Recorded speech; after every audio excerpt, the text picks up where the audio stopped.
Pues creo que estamos en el mismo espíritu porque decía mi hermano a través del versículo que Dios nos dé espíritu de sabiduría. Y hoy vamos a hablar de eso. Amén. Y el tema que hoy tenemos, pues obviamente viene ligado con todo lo que hemos estado viendo. Y hoy vamos a ver la caída del consejo del Urim y el Tumim. Amén. Y bueno, ya ve que siempre empiezo yo con un breve resumen, porque conviene y así queda bien establecido la liga entre uno y otro estudio. Y habíamos hablado la vez pasada acerca del Urim y el Tumim. Y conforme lo que se narra, o lo que describen los eruditos, se decían que eran dos piedras, dos palillos, de alguna manera para hacer una consulta con Dios a través de una especie de sorteo. Y bueno, probablemente en la parte mecánica, operativa, pudiera ser sido cierto, pero vimos que esto tiene una trascendencia más allá de lo que es esa simple consulta con piedras, sino que tiene una trascendencia espiritual muy profunda y muy tremenda. Amén. Y habíamos mencionado que la palabra Urim y Tumim, bueno, esas palabras aparecen en 7 versículos. Y aquí en la imagen pues estamos viendo esos 7 versículos. Y notábamos la curiosidad que se menciona Urim, Tumim, Urim, etcétera, etcétera. Y aquí se ve claramente, gráficamente, pues hasta la perfección, la simetría de cómo se menciona en la Biblia estas dos piedras. Y habíamos dicho que en estos 7 versículos, pues aparece 7 veces la palabra Urim y aparece 5 veces la palabra Tumim. Amén. Que conforme lo que habíamos dicho, la palabra Urim, pues dice ahí brillo oracular de las figuras en el pectoral del sumo sacerdote, que tiene que ver con la palabra oriente o la región de la luz. Entonces ya de ahí nos trasladamos a un brillo del oriente, un brillo de la antigüedad. Usted recuerda que la palabra oriente tiene que ver con antigüedad y que al final pues también tiene que ver con una luz que implica el amanecer. Entonces, si aparece, y aparte decíamos también que la palabra Urim empieza con la primera letra del alfabeto hebreo, que es la palabra, que es la letra Aleph. Entonces, pues ya ligando todo esto, luz del amanecer, luz del oriente, luz de la antigüedad, y aparece 7 veces distribuida en 7 versículos, entonces estamos hablando de las 7 luces del principio, o del amanecer, o de la antigüedad. ¿Amén? Este es un resumen muy rápido. Y en cuanto a la palabra Tumim, significa perfecciones, que aparece 5 veces a lo largo de estos 7 versículos. Son perfecciones y que al final implican prosperidad, integridad, perfección, sencillez, rectitud. Amén. Entonces, pero si nos vamos a la palabra Tumim, empieza con la última letra del alfabeto hebreo, Taf. Entonces, al final estamos hablando de 7 luces del principio o de la antigüedad y 5 perfecciones que se van a dar al final de los tiempos. Entonces, con esta manera de describirlo, pues damos un inicio y un final. Abarcamos el primer capítulo y el último capítulo. Las 7 luces del principio, de la antigüedad y del amanecer, y las 5 perfecciones del final. Amén. Bueno, y al final habíamos dicho que este Urín y Tumín implica un consejo. ¿Y qué es un consejo? Un consejo, pues está integrado por grupo, por personas, por autoridades de eminencia, de estatura, de jerarquía, pues precisamente para dar ¿qué? Consejo, para dar asesoría. Entonces estamos hablando, decíamos al final, que este consejo lo va a presidir ¿quién? La novia, la esposa, juntamente con ¿quién? Con el Cordero. Y que este consejo va a estar ministrando, ¿en dónde? En la Nueva Jerusalén, que es la ciudad celestial. Recuerde que la Nueva Jerusalén, ciudad celestial, viene formada por 12 cimientos con 12 piedras, a semejanza del pectoral que tiene 12 piedras, y que dentro del pectoral estaba ¿qué? El Urín y el Tumín. Entonces, si yo lo traslado a la Nueva Jerusalén, este consejo ¿dónde va a estar? Ministrando, o va a ser la sede del consejo del Urín y Tumín. ¿Quién va a ser la sede? La ciudad celestial Nueva Jerusalén, que se conoce como la novia esposa. ¿Amén? Ok. Pero hay más. Hay más todavía. Y para esto vamos a ver Filipenses capítulo 1, versículo 3 al 6.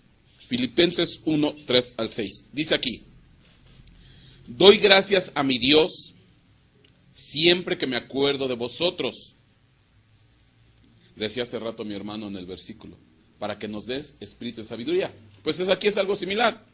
Orando siempre con gozo en cada una de mis oraciones por todos vosotros, por vuestra participación en el Evangelio desde el primer día hasta ahora, estando convencido precisamente de esto, que el que comenzó en vosotros la buena obra, la perfeccionará hasta el día de Cristo Jesús.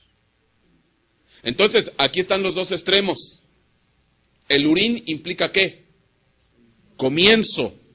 El Tumín, ¿qué implica? Final. Aunque aquí habla de un comienzo en mi vida, de la obra de Cristo Jesús, y que me va a llevar ¿a dónde? A la perfección final. Pues lo mismo ocurre con este planeta, lo mismo ocurre con esta tierra, lo mismo ocurre con esta creación.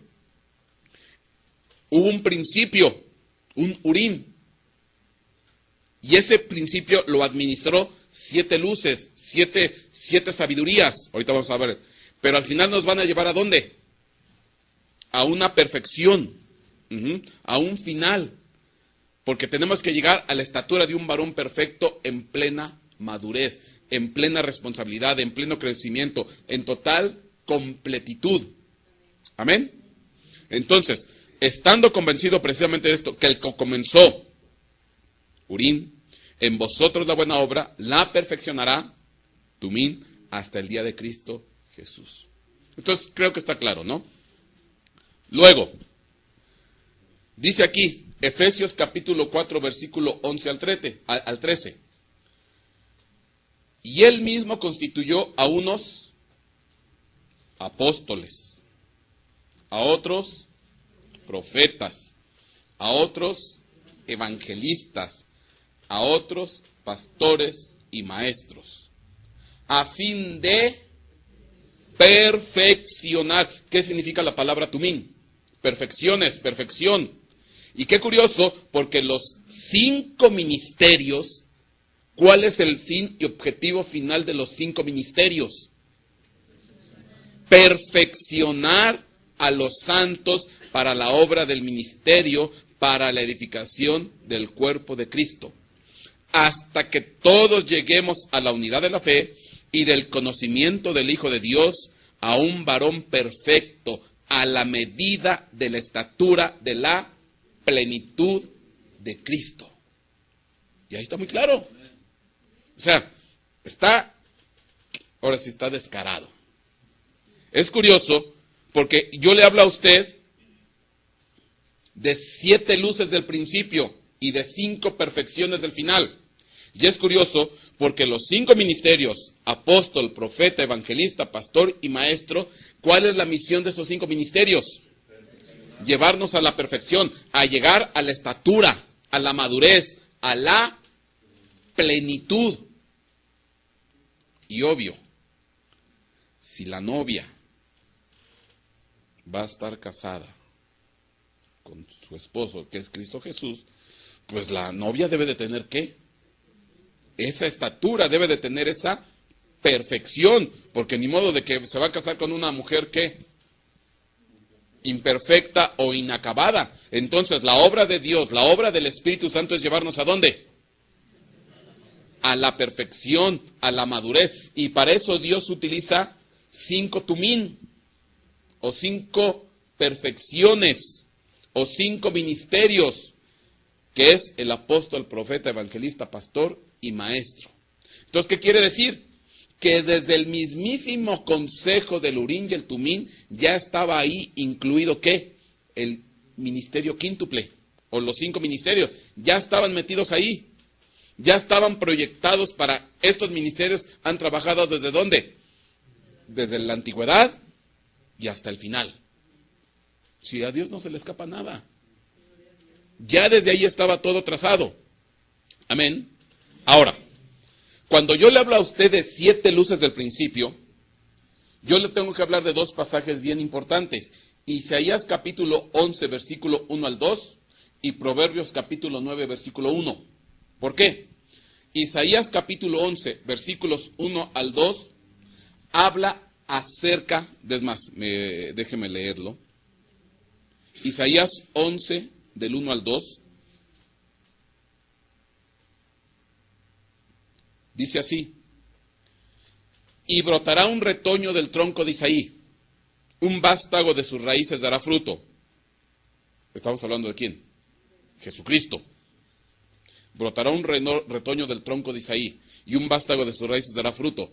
Y reposará sobre él el Espíritu del Señor, espíritu de sabiduría, de inteligencia, de consejo, de poder, de conocimiento y de temor del Señor. Amén. Entonces, en este gráfico, en esta imagen, yo le estoy poniendo 7 espíritus.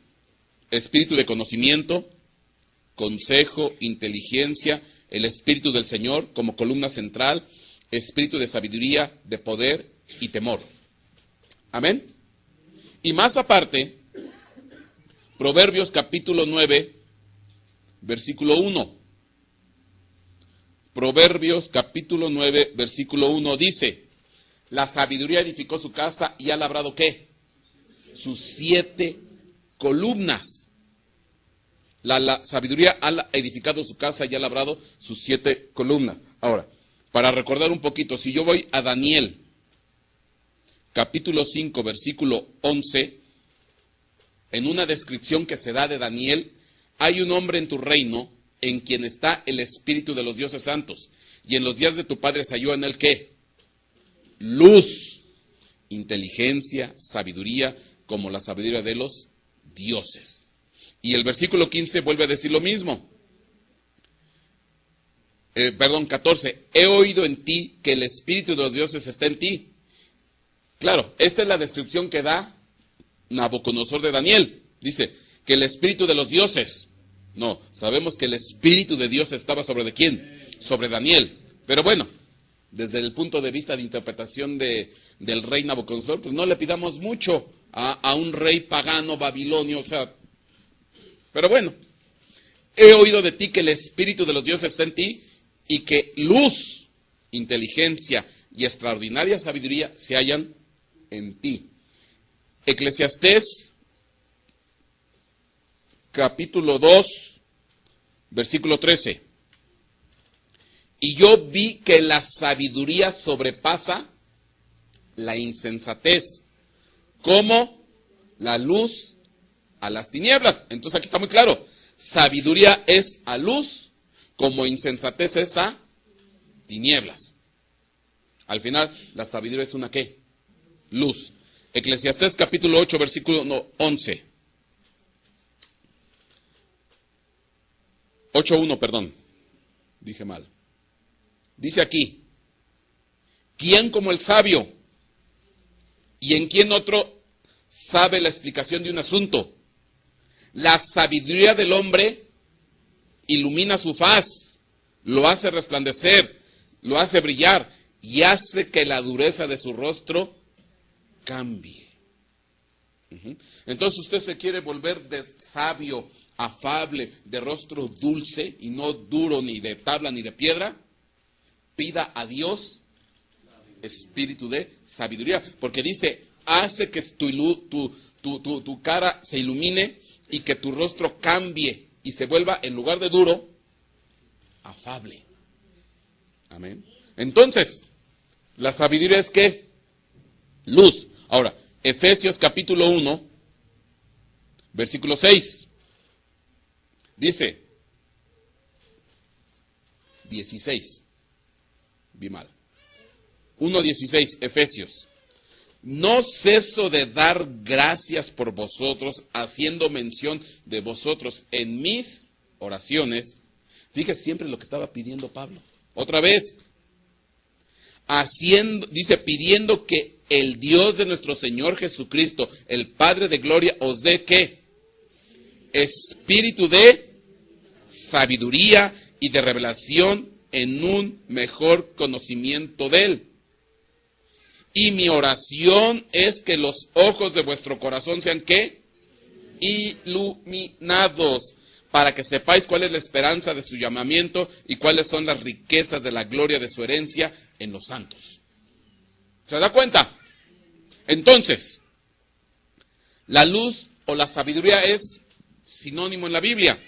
Si tengo luz, soy sabio. Y si soy sabio, tengo luz. O sea, son como sinónimos. Bueno, ¿qué quiero decir? Porque el Urín y en el Tumín, en ese consejo hay ¿qué? 7 luces. Hay 7 luces que son 7 luces del principio, 7 luces del amanecer, 7 luces de la antigüedad. Y curioso, porque la sabiduría es una luz. Y dice Proverbios capítulo 9, versículo 1, que la sabiduría edificó su casa y labró ¿qué? Sus 7 columnas. Y dice Isaías capítulo 11, versículos 1 al 2, que lo que tenía nuestro Señor Jesucristo era espíritu de conocimiento, espíritu de consejo, espíritu de inteligencia, el espíritu del Señor, oh Jehová, espíritu de sabiduría, de poder y de temor. ¿Y que son qué? 7 columnas, 7 luces, 7 sabidurías. Y que son las 7 luces del principio o del amanecer, o las 7 estirpes de luces que pertenecían ¿a quién? Al consejo del Urín y el Tumín. Y al final estas luces, el objetivo de estas sabidurías era llevarnos ¿a dónde? O más bien es llevarnos ¿a dónde? A la perfección. Y estas 7 luces obran a través de ¿qué? 5 ministerios, que son 5 perfecciones, que es apóstol, profeta, evangelista, pastor y maestro. Mire, esto, bueno, está todo muy claro. Entonces, aún los ministerios se tienen que ir perfeccionando. El apóstol, el profeta, el evangelista y el pastor y el maestro. Por eso, estos 5 ministerios, al final de los tiempos, van a llegar ¿a qué? A su clímax, a su cumbre, a su pico. ¿Por qué? Porque al final es levantar a la novia para que sea llevada ¿a dónde? A la perfección. Y por eso Pablo desde hace 2000 años estaba orando. Yo espero que ustedes reciban espíritu de sabiduría, espíritu de conocimiento. Esa es mi oración. ¿Sí se dan cuenta? Ahora, entonces estamos hablando de 7 luces, 7 columnas, 7 sabidurías, pero si usted se da cuenta en esta imagen, yo de una manera, pues yo creo que se adaptaba, puse las columnas en distinto tamaño porque al final esto es un ¿qué? Candelabro. Esto es un candelabro.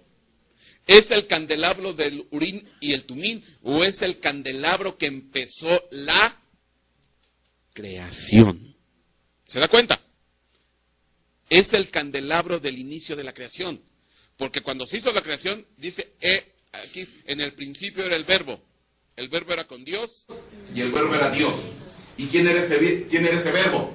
La luz verdadera que llegó a este mundo. Y ese verbo empezó la creación con 7 luces, con 7 estirpes de sabiduría, obrando a través de 5 ministerios. Amén. ¿Sí se percata? ¿Sí se da cuenta? Ahora,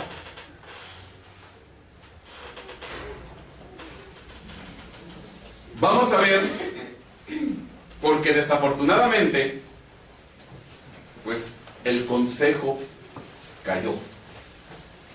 Y Salmo 82:1 dice: Dios preside el consejo celestial. Entre los dioses dicta sentencia. Entre los Elohim dicta sentencia. Entre los magistrados, entre los jueces, entre los ángeles. Porque de esas distintas maneras se puede traducir la palabra Elohim o Elohim. Ángeles, magistrados, jueces. O luces del principio, o luces de sabiduría, o luces del amanecer. Entonces, ¿pero quién es el que preside este consejo? Dios preside el consejo celestial. Esto lo estoy leyendo en la Nueva Versión Internacional. Ahora, vamos a ver Salmo 89, 6 al 7. Vamos a ver un poquito más del consejo. Salmo capítulo 89, versículos 6 al 7. Porque ¿quién en el firmamento se puede comparar al Señor? ¿Quién entre los hijos de los poderosos es como el Señor? Dios muy temido en el consejo de los santos. Aquí está. Otra vez estamos hablando de quién. Del consejo. De ese grupo de luces, de ese grupo de sabiduría, de ese grupo de ministerio, el que preside. Dice que él es, ¿qué? Temido en ese consejo. ¿Sí se da cuenta? Ok. Dios muy temido en el consejo de los santos e imponente sobre todos los que están en su derredor. ¿Y quiénes son los que están en su derredor? El consejo. O sea, el consejo se tiene que cuadrar. Amén. Amén. Ok. Salmo 95:3.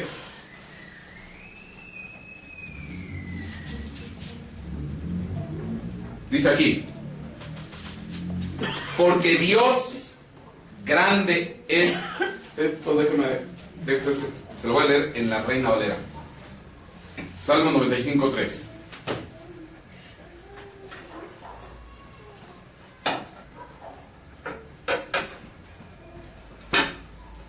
Ok.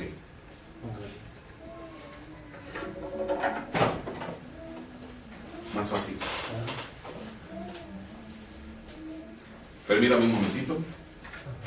Ahí está. Ok, entonces dice aquí, Salmo 95, versículo 3. Voy a aumentar aquí un poco el zoom para que lo pueda ver mejor. Dice aquí: porque Jehová es Dios grande. ¿Y qué dice? Y Rey grande sobre todos los dioses, sobre todos los Elohim, sobre todas las luces Urim, sobre todas las estirpes de sabiduría, sobre las 7 columnas, sobre las... Él es el Dios más grande. Y dice, y Rey grande sobre todos los dioses. ¿Sí se da cuenta? Ahora, para que usted se pueda percatar de esto, es curioso la definición de la palabra rey. La palabra rey es la Strong 4428, que es Melech, que es rey, príncipe, reino, rey. Pero dice que viene de ¿dónde? 4427. Y la 44:27 es ¿qué? Malak, reinar, ascender al trono, nombrar a la realeza. ¿Qué dice? Tomar consejo. Entonces, constituir, elegir, establecer, investir, etcétera, etcétera. Pero dice tomar consejo. Entonces, cuando dice la Escritura en el Salmo 95, versículo 3, porque Jehová es Dios grande y Rey grande sobre todos los dioses, ¿qué quiere decir? Él es el más grande de ¿quiénes? De los consejeros, de los que presiden ¿a quién? Al Urim y al Tumim. ¿Sí se percata? ¿Sí se da cuenta? Ok. Entonces, cuando lo vemos de esta manera, pues hay un consejo formado por estirpes de sabiduría, de conocimiento, y el que preside es ¿quién? Jehová. Claro que a la derecha está ¿quién? Cristo. Porque después le voy a tener que decir algo. Al final de los tiempos, el que va a tener su propio consejo, ¿quién va a ser? Cristo. Pero bueno, no me quiero meter ahorita. Entonces, esta es parte integral. Él es ahorita uno de los Elohim. Claramente que es el brazo derecho ¿de quién? Del Padre Celestial. Entonces, ahí está el consejo, que son las 7 luces de sabiduría, los 7 Urim, los 7 consejeros, las 7 estirpes sabias, las 7 columnas, el espíritu de conocimiento, temor, poder, etcétera, etcétera. Entonces, ahí está, se ve otra vez, de alguna manera, para que ustedes vean, es un consejo celeste, es un consejo muy especial, donde se reúnen para, pues obviamente tienen que decidir asuntos importantes ¿de dónde? Del universo y de la tierra. Pero es obvio, por lo que voy a decir al rato, que algunos de esos consejeros, y que le estoy hablando al más alto nivel, se corrompieron. Ok, vamos a ver.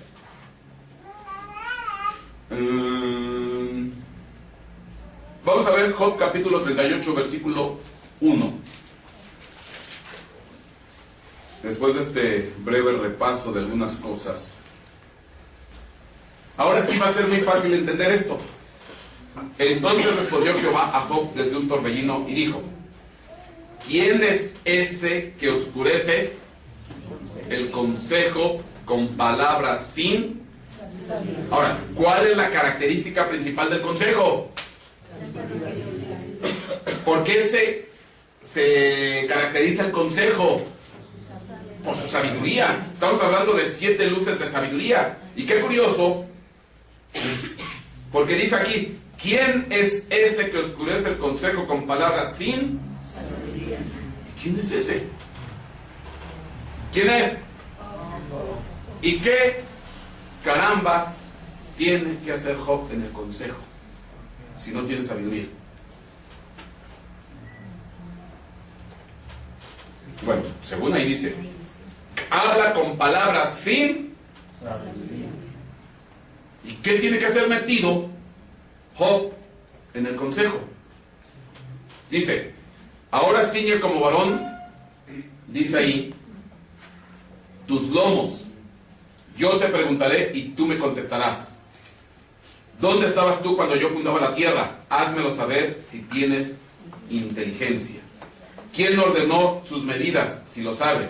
¿O quién extendió sobre ella cordel? ¿Y sobre qué están fundadas sus bases? ¿O quién puso su piedra angular?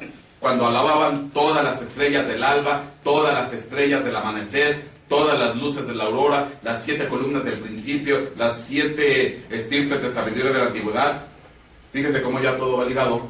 Y cuando se regocijaban todos los hijos de Dios. ¿Se percata? Ahora, lo curioso es esto, que Dios empieza a cuestionar a Job con cosas que cualquier humano mortal común y corriente no tiene por qué saberlas. Porque dice: ¿quién encerró con puertas el mar cuando se derramaba saliéndose de su seno? cuando puse yo nubes por vestidura suya y por su faja oscuridad, y establecí sobre él mi decreto y le puse puertas y cerrojo. Y dije, hasta aquí llegarás y no pasarás adelante. Has mandado tú a la mañana en tus días, has mostrado tú al alba su lugar, etcétera, etcétera.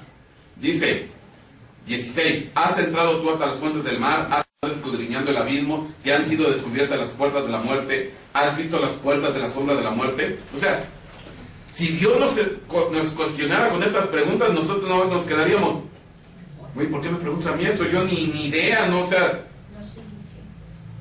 pero ¿por qué Dios cuestiona a Job con estas preguntas? Dice aquí, ¿has considerado tú las anchuras de la tierra? Declara si sabes todo esto. ¿Por dónde va el camino a la habitación de la luz? ¿Dónde está el lugar de las tinieblas para que lleve a sus límites y entiendas las sendas de su casa? ¿Y qué dice el 21? Tú lo sabes. Tú lo sabes. Ay, Dios.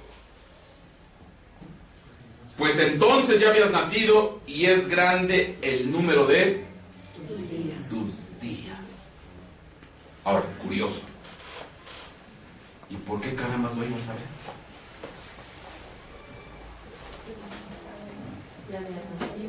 Ya había nacido. Y estamos hablando aquí del proceso ¿qué? Creativo de Dios cuando Él estaba haciendo todas las cosas, poniendo límites, estableciendo decretos, etcétera, etcétera. Entonces, de aquí dedujimos la vez pasada que por consecuencia lógica, Job era un ¿qué? Un constructor de la antigüedad. Amén. Pero mire, para que usted se percate, vamos a ver algo muy curioso. Vamos a ver Job capítulo 1.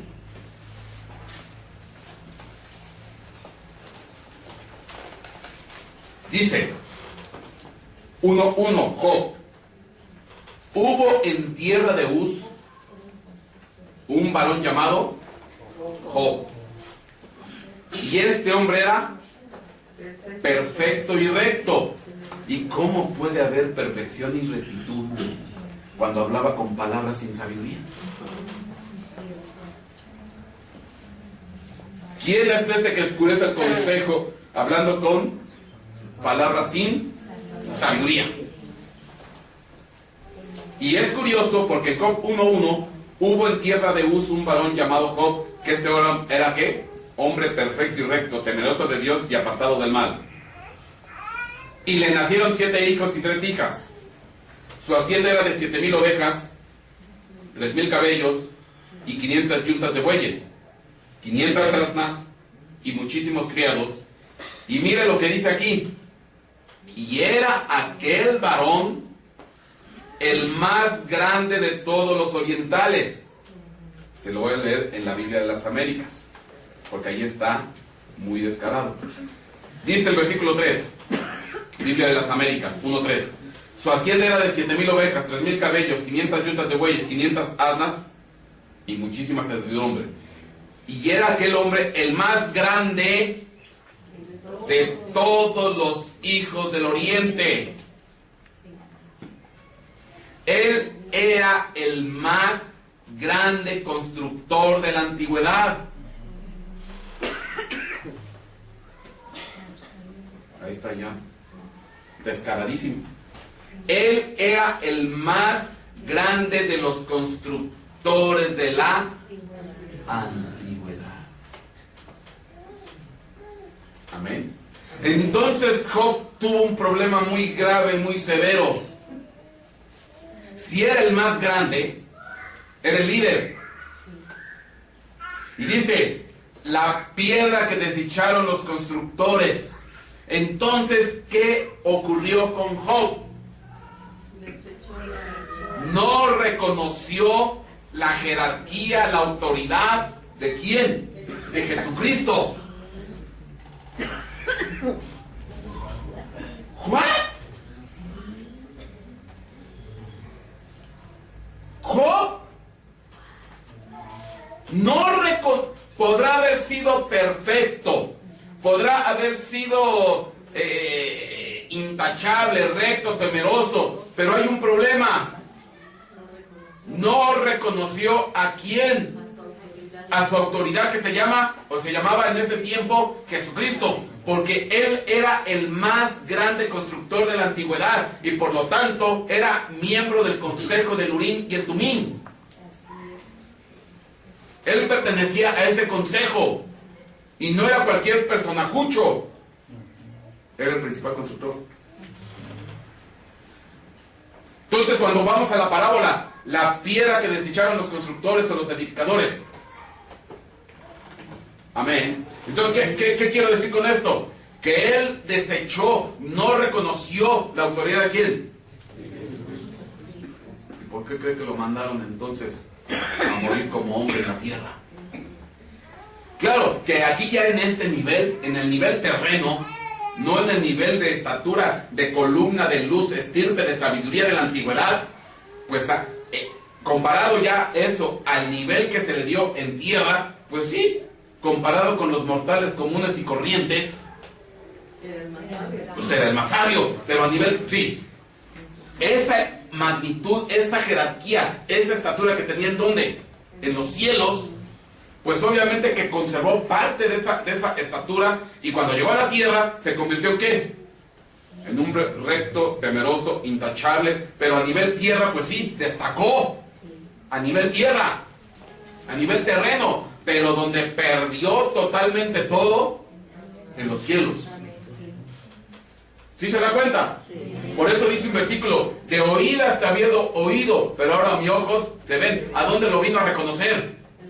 En la tierra. Por eso, como hombre, tuvo que venir como hombre a sufrir y padecer en un estuche humano, en un estuche de carne, con las carencias que implica una vida terrenal, a reconocer a quién, al Dios Todopoderoso.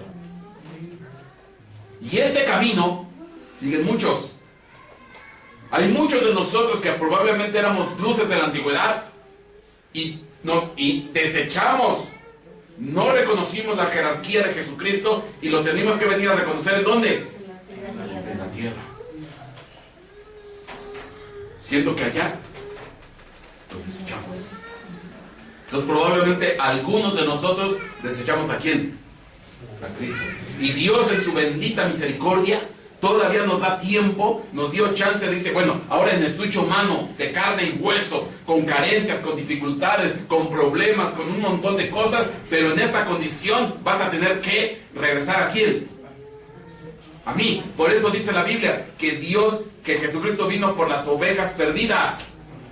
Porque nos perdimos allá arriba y venimos a la tierra. Pues dice, vengo por las ovejas perdidas, las que andaban perdidas allá.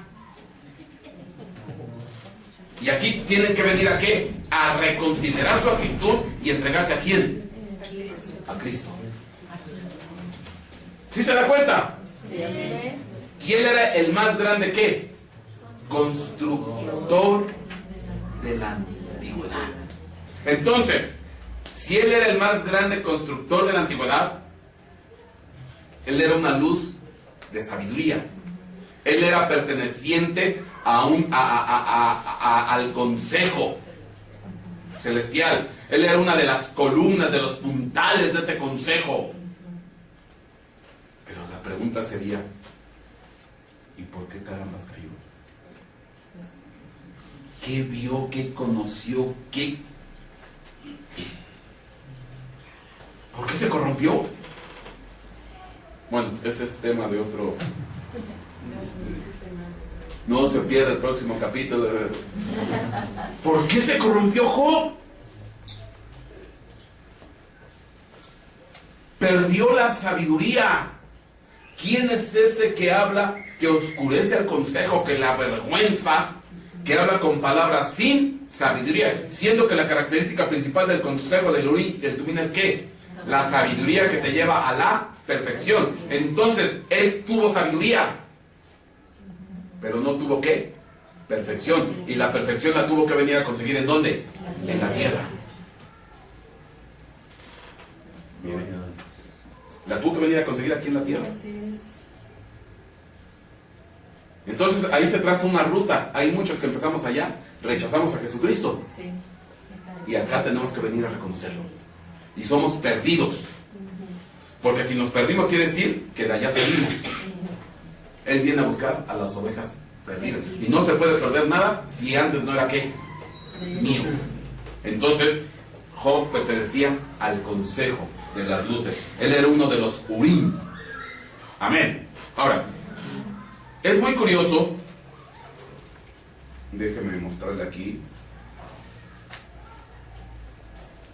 Porque entonces quiere decir que si él era un constructor de la antigüedad, pues ¿qué estaba haciendo? ¿Construyendo qué? ¿Carritos? ¿Juguetitos? ¿Casitas? ¿Qué construía? ¿Qué edificaba? Creación. Entonces, él era un constructor del universo, él era un constructor de la creación, él era uno de los que planeaba. Por eso es que Dios lo cuestiona de esta manera. Dime tú si lo sabes, el camino de la luz, las fuentes del abismo, las puertas de la muerte, dónde está el lugar del amanecer, de la aurora. O sea, mire con qué cosas lo cuestiona. Entonces, ¿qué nivel tenía Job? ¿Y vino a qué? A caer. Amén. Entonces él era un constructor de la antigüedad. Ahora, para que usted se percate, vamos a ver Éxodo 28. ¿Cómo vamos hasta aquí? Éxodo 28, 15.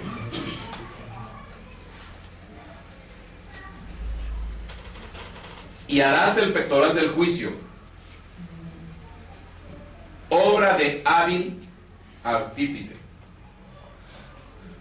Lo harás como la obra del efod, de oro, de tela azul, púrpura y escarlata, y de lino fino torcido lo harás.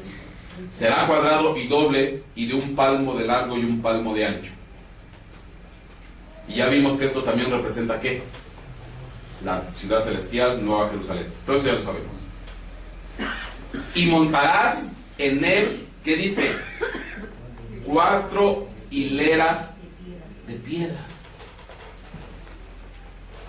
Y montarás en él 4 hileras de piedra. La primera hilera será una hilera de rubí, topacio, esmeralda. Segunda hilera, turquesa, zafiro, diamante. Tercera hilera, jacinto, ágata, amatista. Cuarta hilera, berilo, ónice y jaspe. Amén. Y más adelante dice, en el versículo, ¿dónde está? 30, pondrás en el pectoral del juicio ¿el qué? El urín y el tumín. Pero ya entendemos lo que implica. El urín y el tumín era ¿qué? Es el consejo. Entonces cuando consultaban el urín y el tumín aquí en la tierra, los sacerdotes o los indicados, en realidad se conectaban ¿con quién? Con el consejo celeste, con el consejo de las sabidurías, con el consejo de las 7 columnas, el cual está precedido por el Señor, y de ahí manaba el consejo. Ellos discutían, bueno, no, más bien intercambiaban puntos de vista y mandaban ¿qué? De regreso ¿qué? La respuesta. Mira nada más. O sea, todo lo que implicaba cuando el sacerdote consultaba ¿a quién? Al urín y al tumín. A lo mejor aquí operativamente era, no sé, mover algunas piedritas, ¿no? Pero lo que hay detrás de eso es que perdón, ese consultar el urín y el tumín era conectarse ¿con quién? Con el consejo celeste.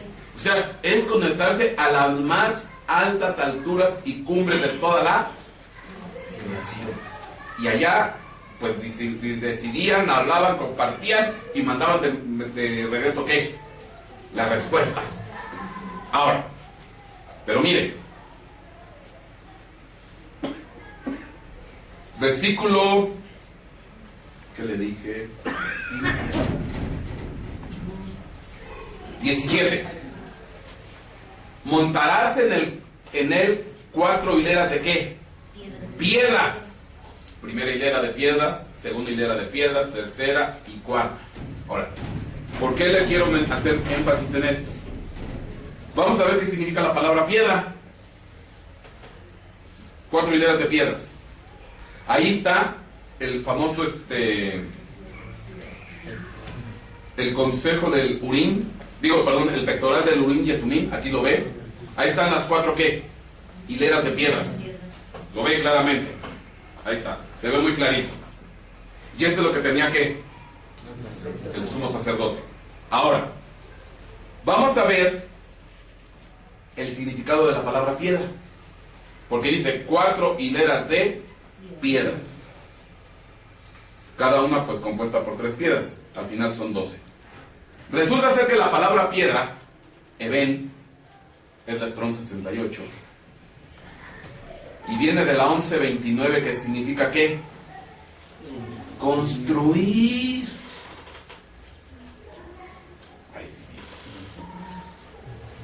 La palabra piedra viene de un significado de ¿qué? Construir.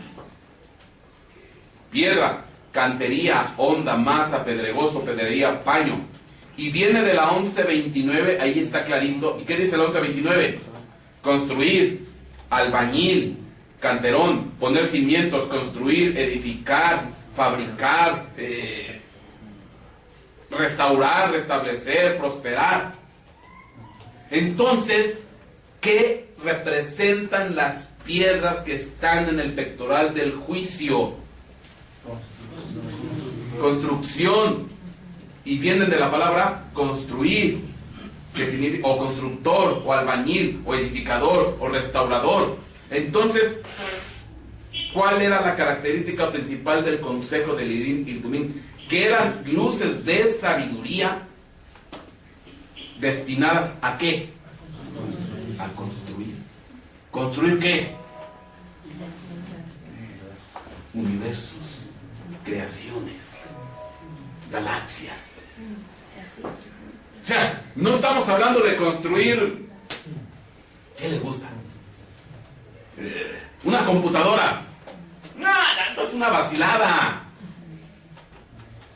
Le estoy hablando de la construcción, de la edificación, de la planeación, del desarrollo, del levantamiento de ¿qué? Universos. Los constructores de los universos.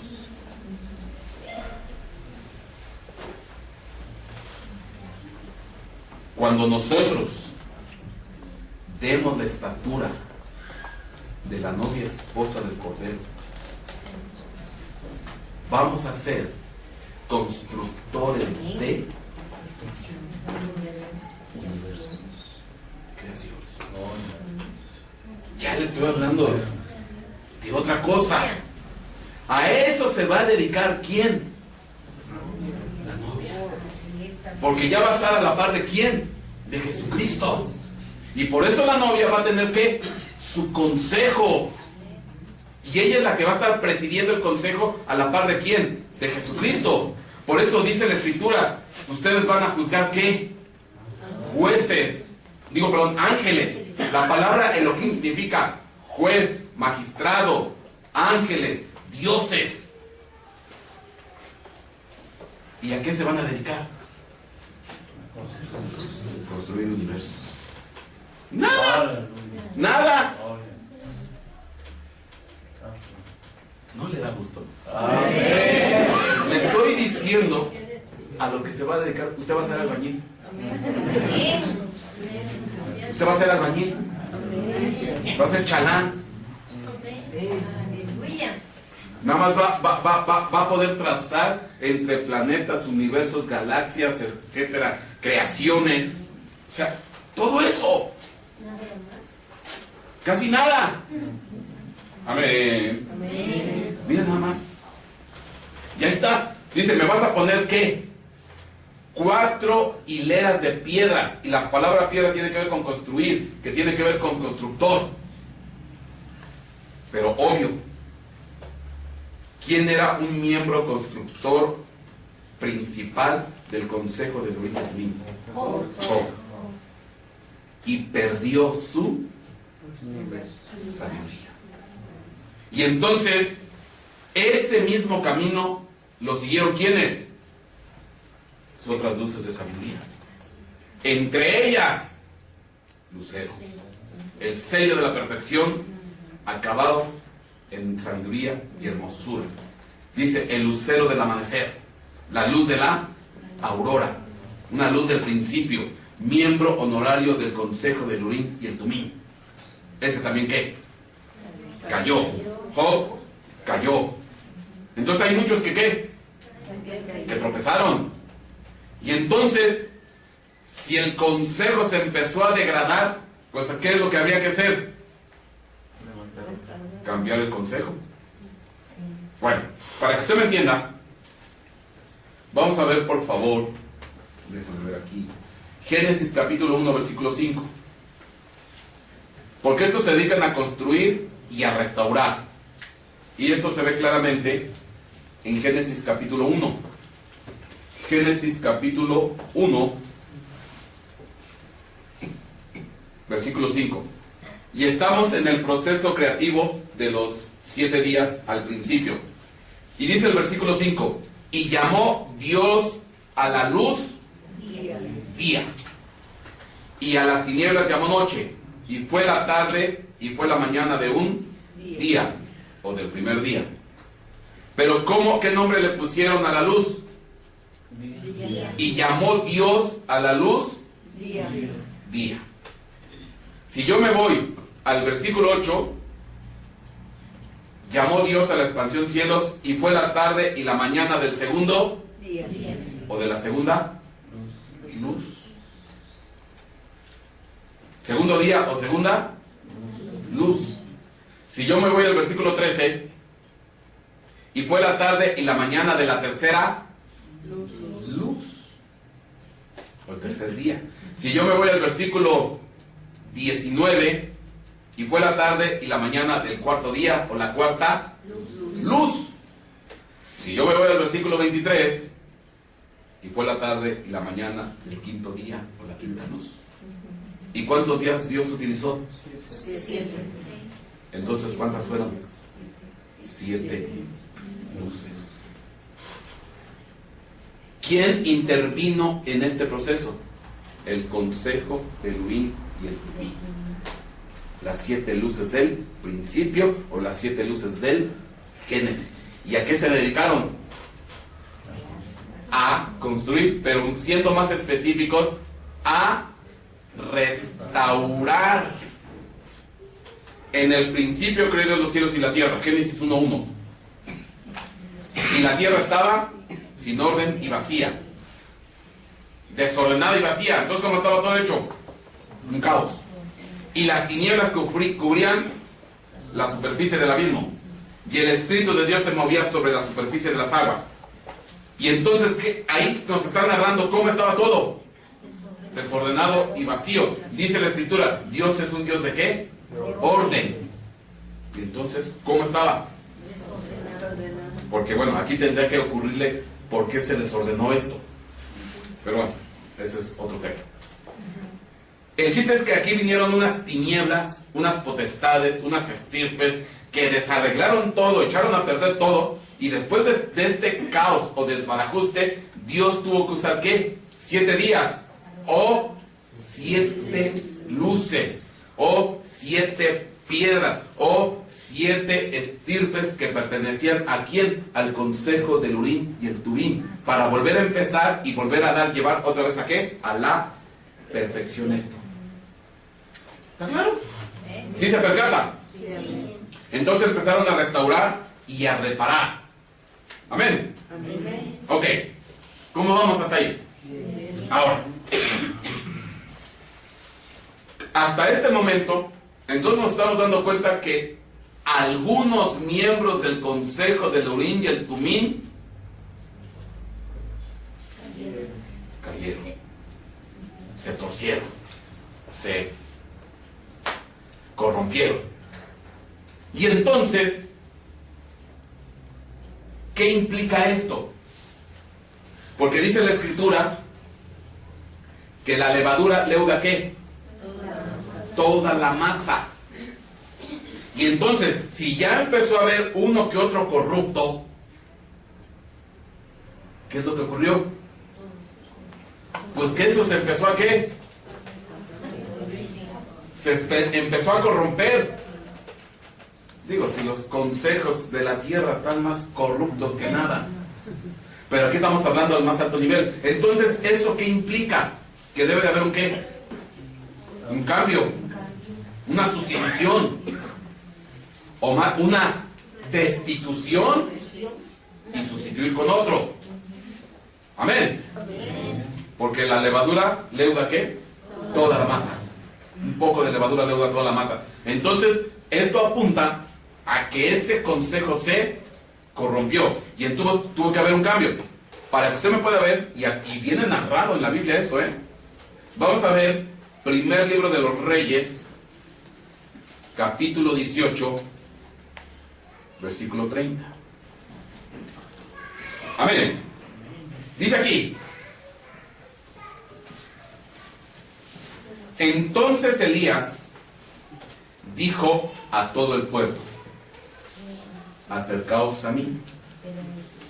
Y todo el pueblo se acercó a él, y él, ¿qué dice? Reparó, restauró el altar del Señor que había sido derribado. ¿Qué hicieron las 7 luces del principio, o los 7 sabidurías, o 7 columnas de la antigüedad en el principio de la creación? Un proceso de restauración, porque estaba cubierta la tierra de tinieblas. Bueno, este es el pasaje donde Dios, a través de Elías, confronta al pueblo. Es más, para que usted pueda recordar un poquito, vámonos un poco más hacia atrás.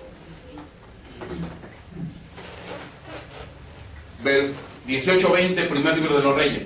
Acab envió mensaje a todos los hijos de Israel y reunió a los profetas en el monte Carmelo. Elías se acercó a todo el pueblo y dijo: ¿hasta cuándo? ¿Qué dice? Vacilaréis entre dos opiniones. Si el Señor es Dios, seguidle, y si Baal, seguidle a él. Entonces, ¿qué característica tenía el pueblo en ese tiempo? Andaba entre dos opiniones, un pie en el mundo y otro pie en la iglesia.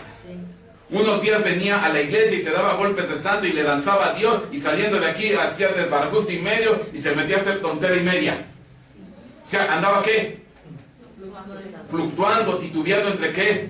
Dos opiniones. Ratito con el diablo, ratito con Cristo. Ratito con Baal, ratito con Jehová. Y esa es una de las características de la iglesia en estos tiempos. Que la iglesia anda ¿qué? Titubeando, vacilando. ¿Entre qué? Entre dos opiniones, entre dos puntos de vista. Se dice cristiano, pero afuera evidencia otra cosa. Aquí viene y muestra una careta de casi ángel brillando, resplandeciente, pero en su casa es otra cosa bien distinta. Bueno, yo sé que usted no. En la casa le dicen Blue Demon y en la iglesia le dicen el santo. Amén. El demonio azul. Entonces dice, y Elías empieza a confrontar al pueblo. ¿Hasta cuándo vas a estar qué? Vacilando entre dos opiniones. Y dígame una cosa. Si estamos hablando de un consejo celeste, entonces el consejo celeste ya estaba ¿qué? Corrompido, y estaba navegando entre ¿qué? Entre dos opiniones. ¿Qué ocurrió con este Salomón? Ejemplo de la sabiduría, prototipo de la sabiduría, el hombre más sabio. En su aposento secreto adoraba a Baal, a Moloch, a Astarte, y afuera salía y bendecía al pueblo. Vacilaba entre ¿qué? Dos opiniones. Y era el prototipo de la sabiduría. O sea, perdió la sabiduría. Amén. Y dice, y Elías se acercó a todo el pueblo y dijo: ¿hasta cuándo vacilaréis entre dos opiniones? Si el Señor es Dios, seguidle, y si Baal, seguidle a él. Pero el pueblo no le respondió ni una palabra. ¿Cómo se quedó? ¿Qué dijo? Se hizo oxiso, tonto. Dicen por ahí que el que calla, otorga. Entonces, ¿quién? Ya llegó Elías. ¿Ya oíste lo que está diciendo? Pues tú que no te pones las pilas. Ay, mira el burro hablando de orejas. Bueno, no sé qué estaban hablando, pero dice: y entonces Elías dijo al pueblo: solo yo he quedado como profeta del Señor, pero los profetas de Baal son 450 hombres. Que nos den pues, ¿qué? 2 novillos. Que escojan un novillo para ellos y lo despedacen y lo coloquen sobre la leña, pero que no le pongan fuego debajo, y yo prepararé el otro novillo y lo colocaré sobre la leña y no le pondré fuego. Entonces, invocad el nombre de vuestro Dios. ¿Quién era? Baal. Y yo invocaré el nombre de Jehová, el Dios que responda por fuego, ese es Dios. Y todo el pueblo respondió, dijo: la idea es buena. Y Elías dijo a los profetas de Baal: escoged un novillo para vosotros y preparadlo primero, pues sois los más, e invocad el nombre de vuestro Dios, pero no le pongáis fuego. Y entonces tomaron el novillo que les dieron y lo prepararon e invocaron el nombre de Baal, desde la mañana hasta el mediodía, diciendo: oh Baal, respóndenos. Pero no hubo voz, ni nadie respondió, y danzaban alrededor del altar que habían hecho. Y sucedió que ya al mediodía Elías se burlaba de ellos y decía: clamad en voz alta, pues es un Dios. Tal vez estará meditando o se habrá desviado. Y hay algunas traducciones, dice: a lo mejor anda en el baño. Así dice.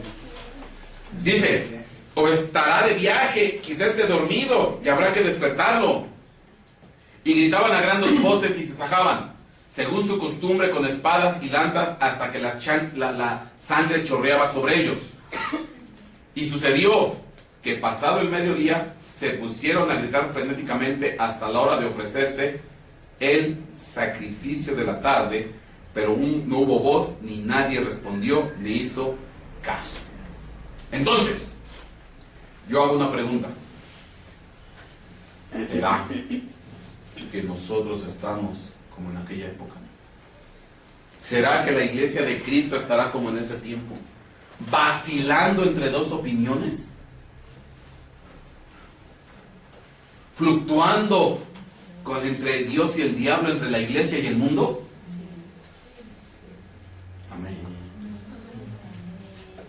¿Será? Y nadie dijo nada y se quedó callado. Bueno, estos de aquí, Dios.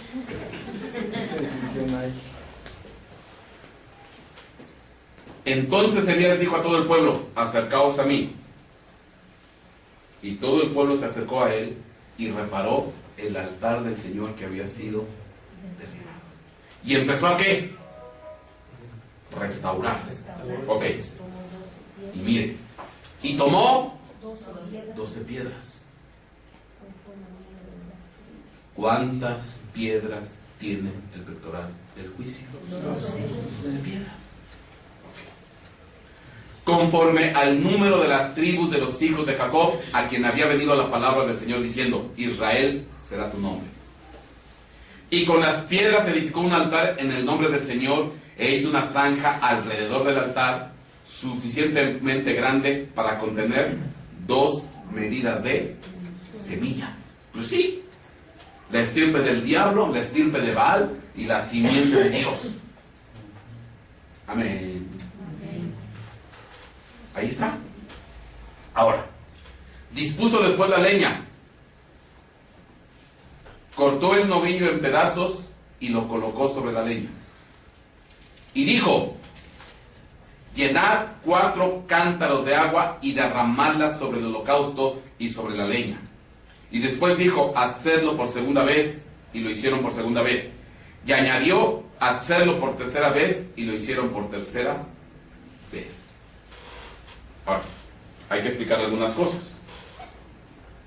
Dice que levantan 12 piedras. ¿Cuántas piedras tiene el Urim y el Tumim? 12. Y que pusieron una ¿qué? Zanja alrededor de quién. Para que cupieran 2 medidas de semilla. La semilla significa simiente, estirpe, generación. Pues sí, estaba claro. La simiente de Baal y la simiente de Dios. Las dos opiniones, o el mundo o la iglesia, o el diablo o Jesucristo. Trigo y cizaña. Cabritos y ovejas. ¿En dónde anda usted? Y dice que pusieron una ¿qué? Zanja. La palabra zanja es bien curioso porque viene de una raíz en hebreo que significa férula o ducto o vendaje. Por ejemplo, si aquí me pusieran una férula, ¿cómo es la férula? Como una especie de ¿qué? Canaleta. ¿Usted conoce lo que es una canaleta? Es un tubo partido por mitad. Entonces es una especie de... Ya hoy en día ya casi ya no ponen yesos, ¿eh? ¿Ya ponen qué? Una férula, que es una especie de canaleta o media caña, y ya después con unas vendas, y así entablillan los brazos. ¿Para qué? Para que sanen. Pues es curioso, porque la palabra zanja viene de esa raíz que implica vendaje, sanidad, canaleta para sanidad. Entonces, ¿qué significa la zanja? Que Dios quería que sanar al pueblo. Porque andaba ¿qué? Vacilando entre dos opiniones. Por eso hablaba de que Elías tenía que restaurar ¿qué? El altar. Ok. Y dice, dispuso después la leña, cortó el novillo en pedazos, lo colocó sobre la leña. Y aquí viene lo interesante. Y dijo, llenad 4 cántaros de agua y derramadla sobre el holocausto, sobre la leña. Después dijo, hacedlo por segunda vez, y lo hicieron por segunda vez. Y añadió, hacedlo por tercera vez, y lo hicieron por tercera vez. Y el agua corría alrededor del altar y también llenó la zanja de agua. Ahora, qué curioso, porque dice, traigan 4 cántaros con agua. ¿Y qué hacen? Derrámenlo una vez. Luego, otra vez, 4 cántaros con agua y derrámenlo. Y una tercera vez. 12 veces. 12 piedras. Y la pregunta aquí es, ¿y por qué así? ¿Por qué no dijo, tráiganse 12 cántaros y échenselos de un jalón? ¿O por qué no dijo, llenen agua sobre el altar? O sea, yo quiero que usted se dé cuenta cómo Dios es bien preciso. Dice, una zanja, 2 medidas de semilla, un primer viaje de 4 cántaros, uno segundo otra vez de 4, un tercero. O sea, Dios lo hace bien explícito, bien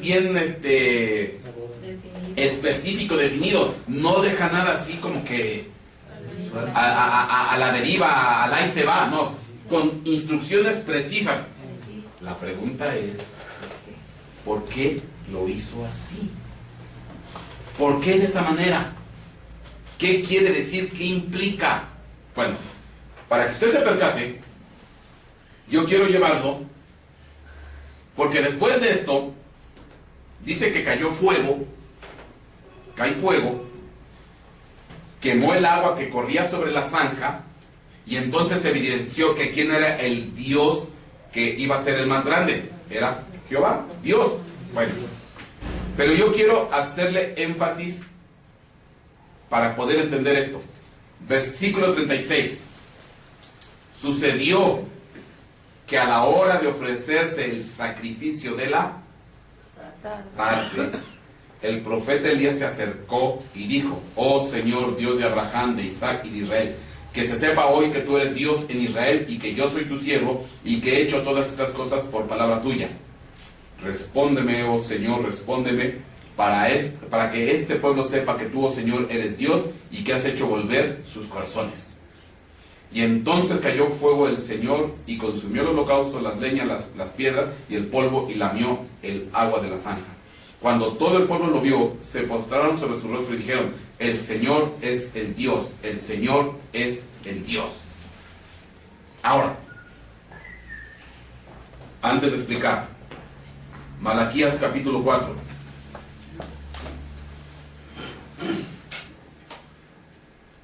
En el último versículo, dice, 4:4 Malaquías, acordaos de la ley de mi siervo Moisés, de los estatutos y las ordenanzas que yo le ordené en Horeb por todo Israel. He aquí, yo os envío al profeta Elías. ¿Quién reparó el altar? Elías. Y aquí hay una promesa de que el profeta Elías va a ser enviado ¿en dónde? En un futuro. He aquí yo os envío al profeta Elías antes que venga el día del Señor grande y terrible. ¿Y él hará qué? Volver el corazón de los padres hacia los hijos y el corazón de los hijos hacia los padres. No sea que venga yo y hiera la tierra con maldición. ¿Qué hizo el primer Elías? Regresó el corazón del pueblo de Israel. ¿A dónde? A Dios. Porque después de que cayó fuego, ¿qué ocurrió? Que todo el pueblo se postró. Dice aquí, versículo 39, 18-39, primer libro de los Reyes. Cuando todo el pueblo lo vio, se postraron sobre su rostro y dijeron: el Señor es el Señor, Él es Dios, el Señor, Él es Dios. Entonces, ¿qué se entiende que ocurrió en ese momento? Que hubo una ¿qué? Reconciliación, regreso, acercamiento, restauración de este pueblo que estaba alejado a Dios. ¿Y qué ocurrió? Regresó. Por lo menos en ese momento. Por lo menos en ese ratito. Porque después le tendré que platicar una cosa que pasó después. Pero bueno, no me quiero enredar ahí. Y entonces regresaron ¿a quién? A Dios. Y entonces, cuando yo me voy a Malaquías capítulo 4, versículo 6, dice, con respecto del Elías, la promesa que va a venir, dice, él hará volver el corazón de los padres hacia los hijos, y el corazón de los hijos hacia los padres, no sea que venga yo y hiera la tierra con maldición. Entonces, ¿qué tiene que hacer el espíritu de Elías? O el Elías prometido. Que regresemos ¿a quién? Al Padre, a Dios. Ahora, ¿qué ocurrió con Job? Se corrompió y lo bajaron y lo hicieron hombre, siendo miembro del consejo del Urim y el Tumim, siendo el más grande constructor de la antigüedad, cuando participaba en la construcción de la creación, y lo mandaron a la tierra. Y tarde que temprano aquí en la tierra tenía que regresar ¿a quién? A Dios. Ahora, yo le dije que muchos de nosotros probablemente fuimos a semejanza de Job, que regresamos a la tierra, que nos bajaron a la tierra, pero siendo que allá arriba, en nuestra condición preexistencial, rechazamos ¿a quién? Desechamos ¿a quién? A Dios. Y entonces tiene que manifestarse el espíritu de Elías para regresar ¿quién? Para hacer volver ¿a quién? El corazón de los padres a los hijos y de los hijos a los padres. O sea, ¿a qué vino Cristo? A regresarnos, a reconciliarnos. ¿Con quién? Con el Padre. Porque muchos de allá salimos ¿qué? Peleados. Y aquí tenemos que venir ¿a qué? A reconsiderar, recordar un poco y regresar. Amén. ¿A quién? Al Padre de la gloria. Amén. Miren, ¿está pronto tan claro? Oiga, pastor, ¿y entonces? Cuando yo acepté a Cristo como Señor y Salvador, ¿fue la primera vez que tuve contacto con Dios? No. Usted ya tuvo una etapa previa. Así es. Muy mala, por cierto, porque ella rechazó al Señor de la gloria. Si no estuviera aquí. Si no estuviera aquí. Bien dicho. Sí. No lo hubieran bajado a hacer ¿qué? Hombre, a morir como hombre. Amén. Y lo malo es que ya estando en esta condición, todavía hay gente que rechaza a Cristo. Por partida doble. Amén. Ahora, ¿quién es el que provoca esto? Porque mire, Mateo capítulo 17, el pasaje de la transfiguración. Cuando ocurrió la transfiguración, 17:4, entonces Pedro, tomando la palabra, dijo a Jesús: Señor, bueno es estarnos aquí, si quieres haré aquí 3 enramadas o tabernáculos, una para ti, otra para Moisés y otra para Elías. Porque al lado de Jesucristo apareció ¿quién? Moisés, Elías. Mientras estaba aún hablando, he aquí una nube luminosa los cubrió, y una voz salió de la nube diciendo: este es mi hijo amado, en quien me he complacido, a él oíd. Amén. Pero más atrasito dice: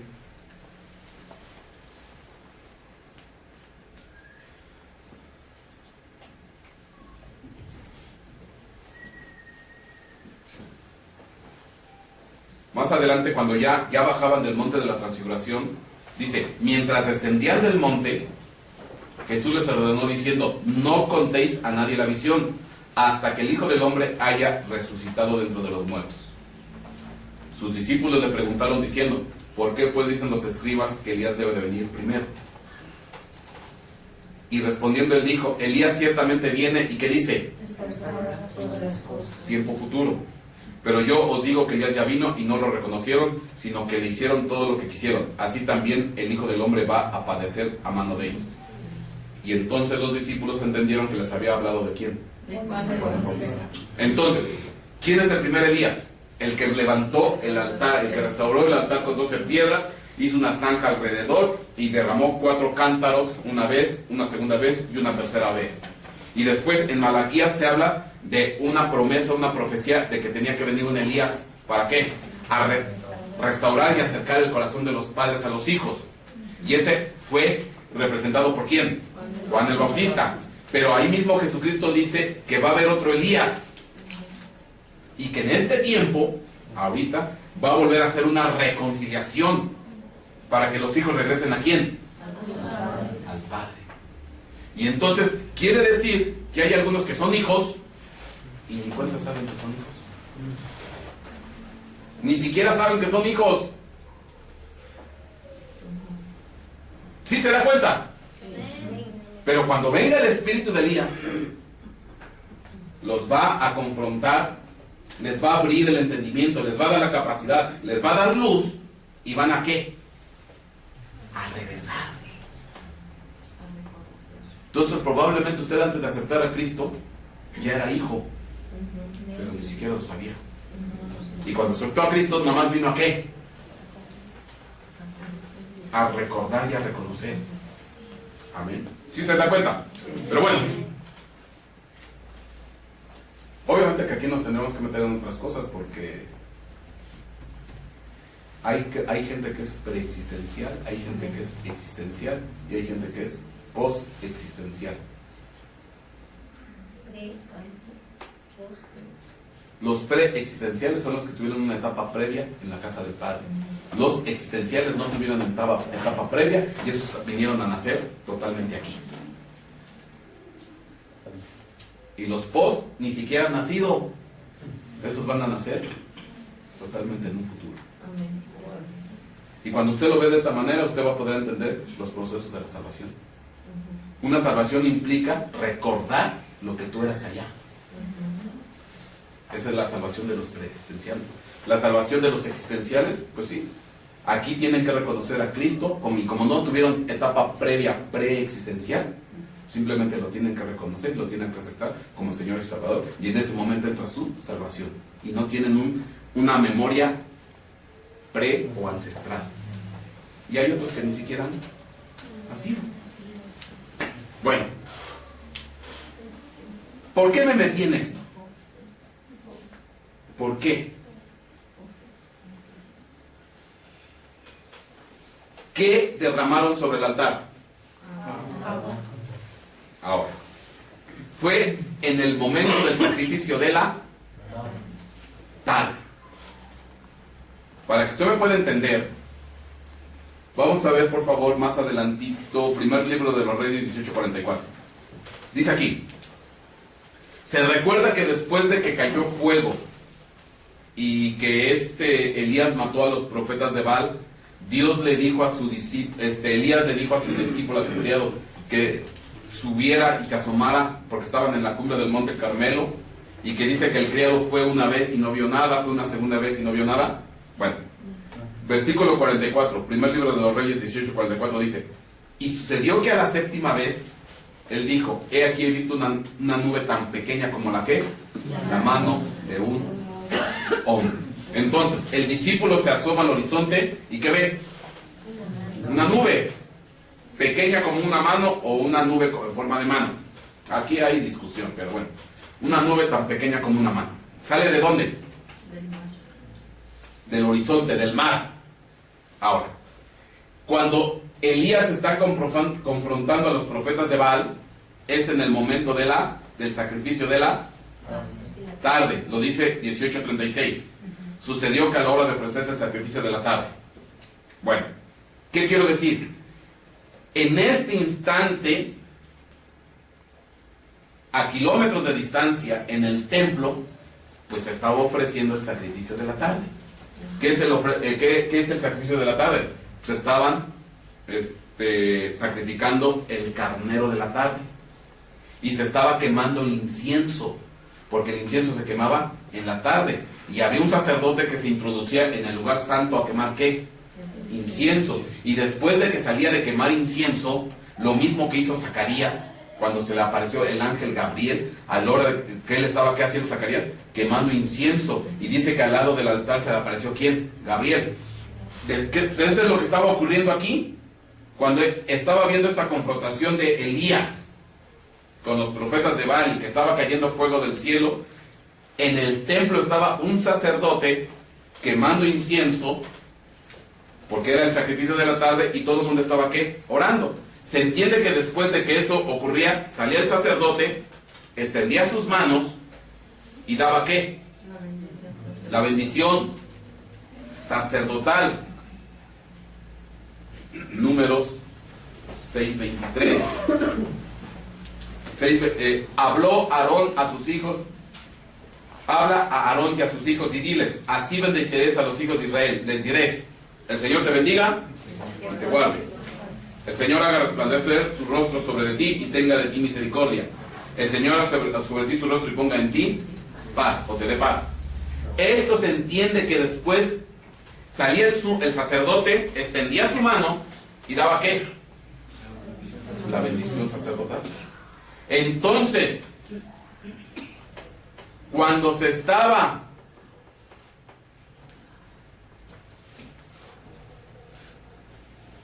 el conflicto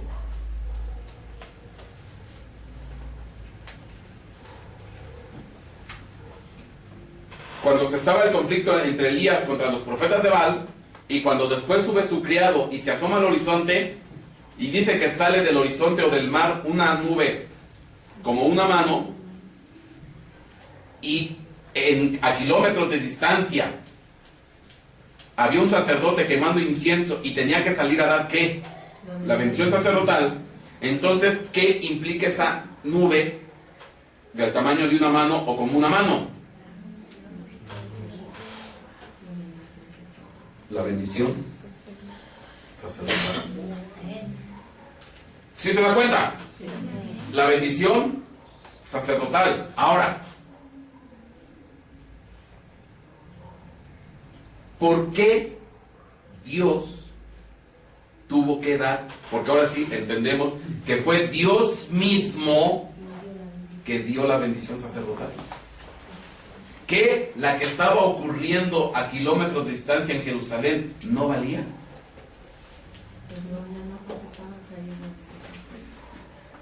Ya no valía, ya estaba corrupta, porque dice la Biblia que Elías tuvo que restaurar ¿qué?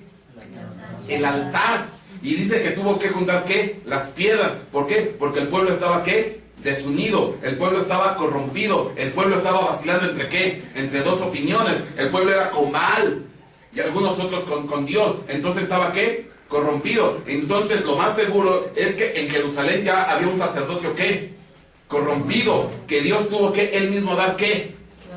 La bendición sacerdotal, porque la bendición sacerdotal del templo, del sacerdote que estaba en el templo, ya no era válida, ya no venía de un sacerdocio ¿qué? Sano. Ahora, ¿qué quiero decir con esto? ¿Qué se derramó sobre el altar? 4 cántaros de agua. Con agua. Mire por favor.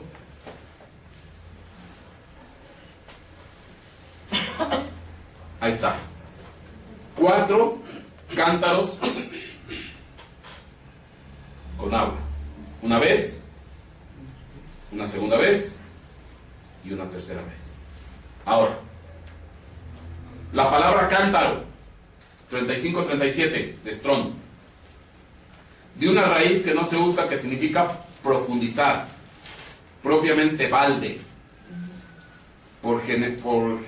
pero genéricamente de tiestos de barro, para propósitos domésticos, cántaro, tinaja, ahí está.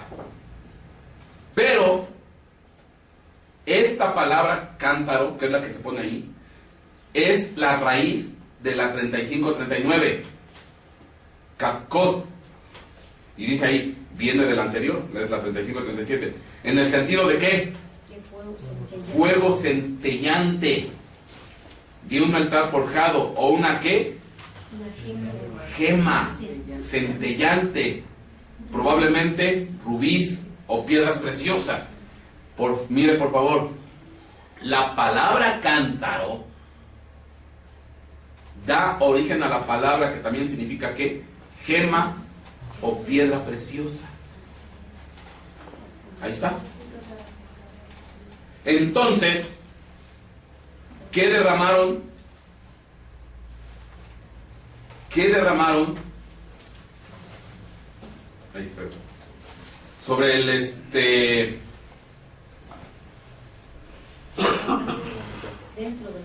el altar. 4 cántaros de agua una vez, 4 cántaros de agua una segunda vez y 4 cántaros de agua una tercera vez.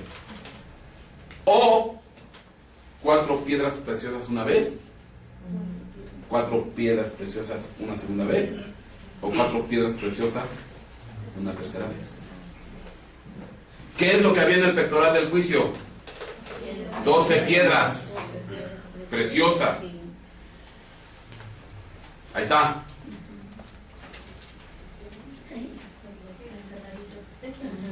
Ahí están 12 piedras preciosas. O 12 cántaros.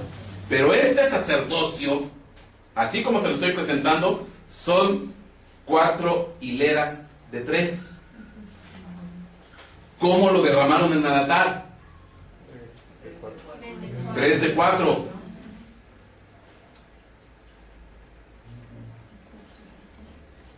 ¿Sí se da cuenta?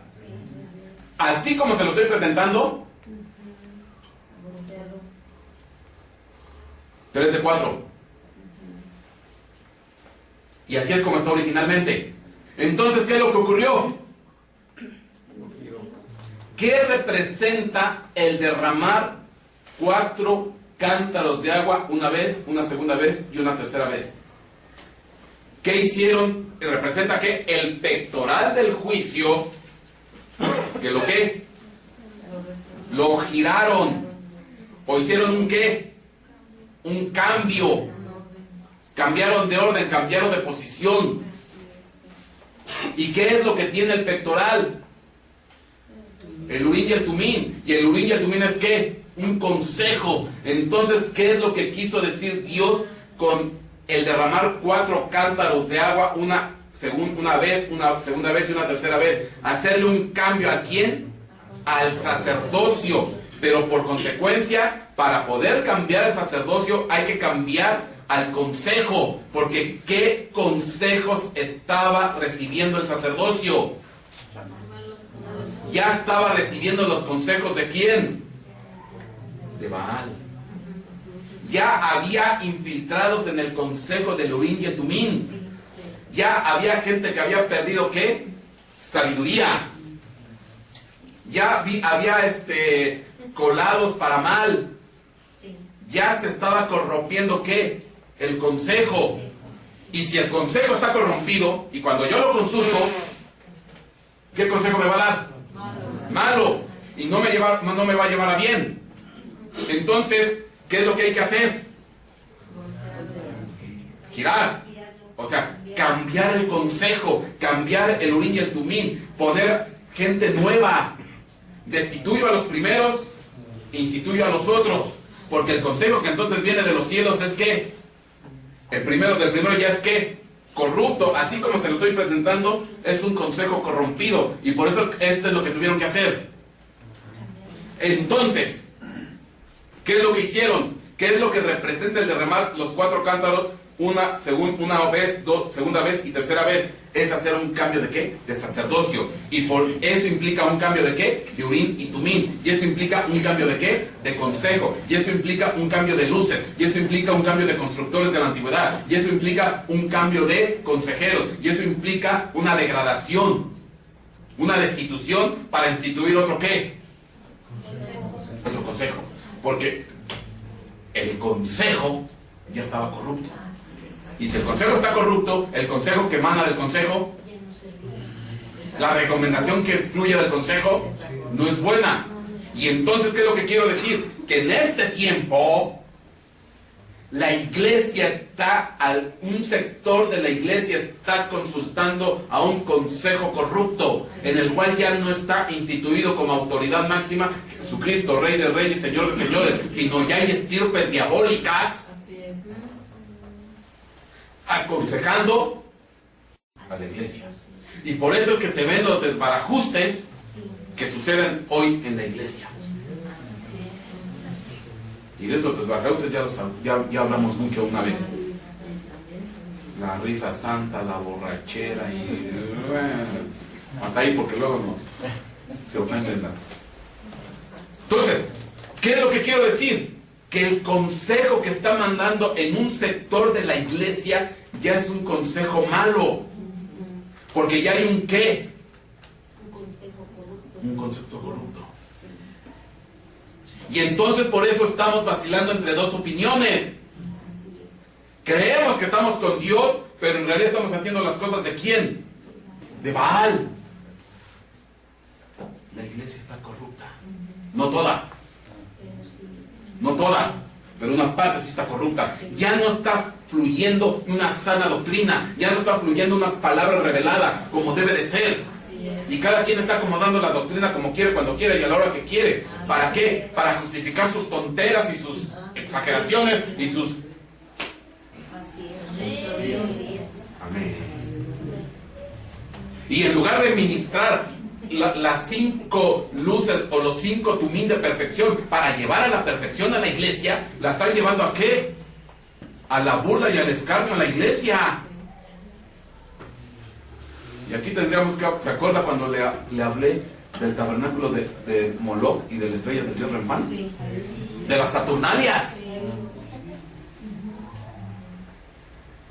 Y es tremendo. Y entonces, ¿cómo se explica usted que hoy en día la iglesia agarrándose del chongo? No se toleran entre ministros, entre pastores, entre ministerios, entre cobertura, y cada quien presume ser la mejor. Porque en un lado fluye un consejo corrompido y de otro lado fluye un consejo maligno. Y dice la Escritura, porque les dijo Elías a los profetas de Baal, ustedes primero, porque son los más. Muchos son los llamados, pocos los escogidos. Ancho es el camino de la perdición y estrecho y angosto el camino de la salvación. Y luego dijo Jesucristo, y la mayoría se va a perder. Entonces quiere decir que son mayoría los que andan en qué? En camino equivocado, escuchando consejo corrompido. Una gran multitud no se podía contar. Una gran multitud. Entonces, esto es grave. Yo no vengo aquí a deslumbrarlo. Pastor, qué bruto, qué revelación. Eso son tonterías. Yo no vine a eso. Esto es grave. Ahora, entonces, ¿qué se necesita para restaurar? ¿Que se levanten quiénes? Los Elías. Pero los Elías conectados ¿con quién? Con el verdadero consejo celestial. Porque si están conectados con el verdadero consejo celestial, con el que no está corrupto, con el que no ha desechado a la piedra del ángulo, la piedra preciosa que es nuestro Señor Jesucristo, va a recibir consejo sano. Se necesitan, eso es tener Urín y Tumín. Tener Urín y Tumín es tener una conexión directa con ese consejo celeste, el cual preside ¿quién? El Dios de la gloria, nuestro Señor Jesucristo. Y por eso Dios necesita levantar ¿a quién? A la novia. Porque ya cuando Dios levante a la novia esposa, el consejo va a mandar ya no nada más al nivel local, sino ¿a qué? A todas las creaciones celestes. Claro, que ahorita la novia está en estado de ¿qué? Perfección. Y Dios se está encargando de ¿qué? De pulirla. Y entonces quiere decir que ahorita tenemos 5 ministerios corruptos y 5 ministerios sanos. Y yo le podría enseñar aquí un montón de cosas que han hecho los ministerios corruptos. Puedo dar nombres y apellidos, pero no digo. No tiene caso. El que tenga verdadero discernimiento se va a dar cuenta. Así es. Se va a percatar. Entonces hay que hacerle ¿qué? Un cambio, un giro. Entonces estamos vacilando entre dos. La iglesia está vacilando entre dos opiniones. Ahora, dice la Escritura que esto ocurrió al atardecer. Si yo se lo traslado proféticamente, en el atardecer de los tiempos. ¿Qué sigue después de la tarde?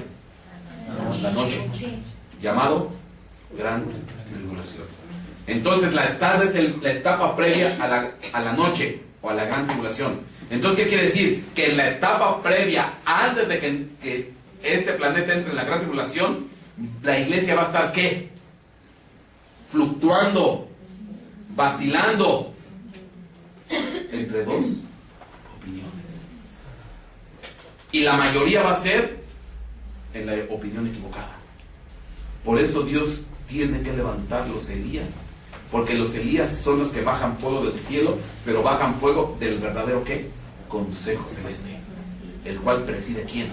Nuestro Señor Jesucristo y el Padre de la gloria. Y el Espíritu Santo.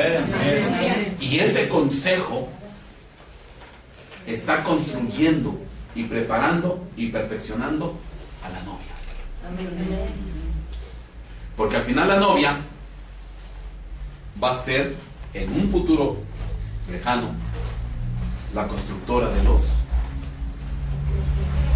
creaciones y los universos. Imagínense. Aleluya. Va a ser la constructora. ¿Sí se da cuenta? Va a crear los universos, va a crear todas las creaciones, porque va a estar sentada a la par de ¿quién? Del Señor Jesucristo. Hasta ese nivel va a llegar la novia. Así como Job era un constructor de la antigüedad que se corrompió, que habló con palabras sin sabiduría, hay que hacer un cambio ¿de qué? De consejo. Pero ahora ese consejo lo va a estar presidiendo nuestro Señor Jesucristo con la novia. Y van a preparar los mundos venideros. Porque aquí ya después yo le tendría que hablar, según la carta de los Hebreos, de los universos que vienen. Esa es otra cosa. Los universos que vienen. El mundo venidero. Los cosmos que vienen. Amén. Pero mi hermano, si no podemos con esto, y esa es la novia. Esa es la novia celeste. Entonces, mi hermano, allá en el cielo están temblando muchas potestades. Allá en el cielo está habiendo mucha violencia. Porque no crea que es tan fácil decir cambio de consejo. Así nada más. ¿Los destituyo? No. Y este es el otro tema. Para que se logre eso, se tiene que dar una batalla. Sí. Se tiene que dar una lucha. Y esta es una batalla que va a trascender, que va a empezar a nivel celeste y tiene que llegar a nivel terrestre. Porque estos consejeros corruptos no van a querer dejar el hueso tan fácilmente. No lo van a querer dejar tan fácilmente. Y yo le hablo de 7 luces, 7 columnas, pero cuando le hablo de 7 luces, 7 columnas, o 7 urinos, 7 sabidurías, no le hablo de uno, sino le hablo de 7 multitudes, 7 estirpes, 7... Y algunas ya están bien corrompidas. Entonces, para poder quitarlas, se tiene que dar una batalla. Y es más, ya no tengo tiempo y ya se me acabó.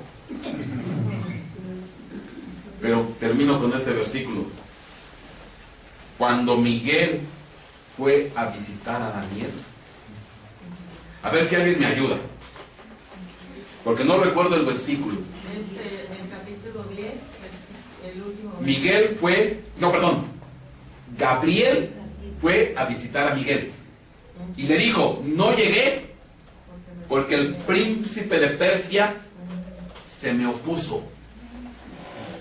Si no fuera porque Miguel llegó, yo no hubiera llegado.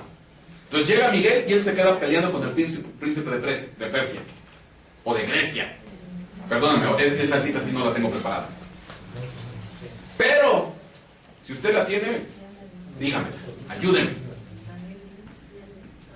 Pero le dice Gabriel a Daniel. 10:13. Gracias. Eso es bueno de tener un consejo que le ayuda a uno.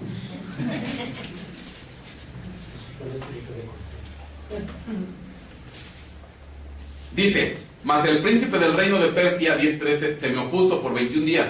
Pero he aquí Miguel, uno de los primeros príncipes, de las primeras luces,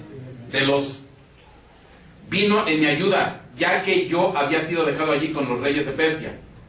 Y he venido para darte a conocer lo que sucederá a tu pueblo al final de los días, porque la visión es para días aún lejanos.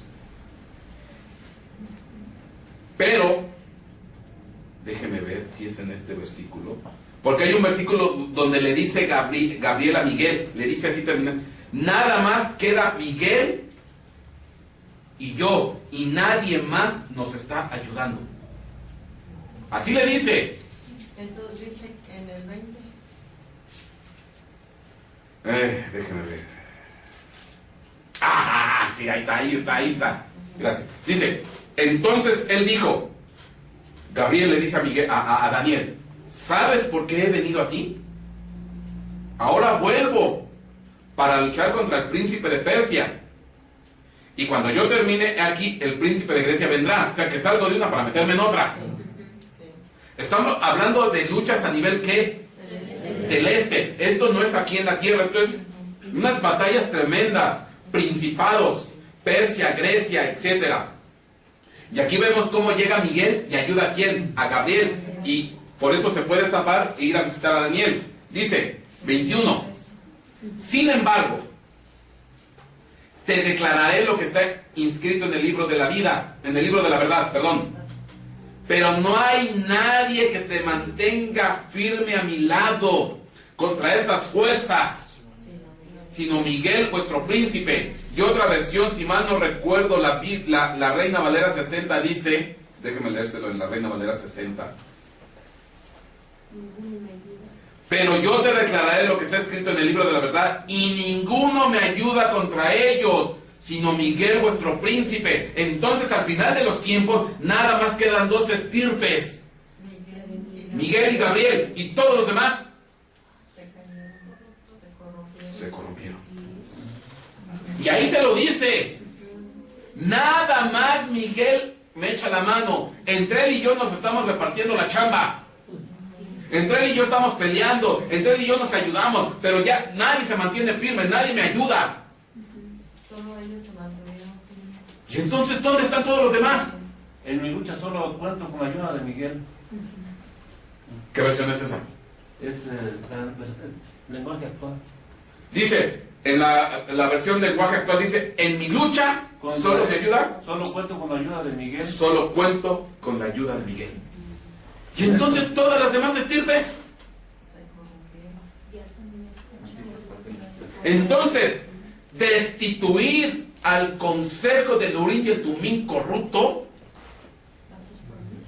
cuesta trabajo.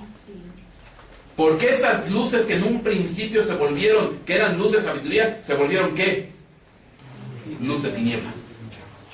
Y esos constructores de la antigüedad que construían bien, empezaron a construir mal. Y la mayoría se corrompió. Y al final, Miguel y Gabriel. Entonces, lo que no saben, que cuando se levante la novia, vamos a llegar a ayudar a quién, a Gabriel. Porque la novia, aparte de ser un sacerdocio, va a ser una novia guerrera. Y se va a adicionar a la lucha con Miguel, con Gabriel y con Jesucristo. No se pierda el próximo capítulo a esta misma hora por el mismo canal la próxima semana, porque es la lucha que se va a dar entre el consejo del Urim corrompido y el consejo del Urim sano, que ha quedado muy diezmado el consejo del Urim sano. Quedan pocos. Amén. Dios me lo guarde y Dios me lo bendiga.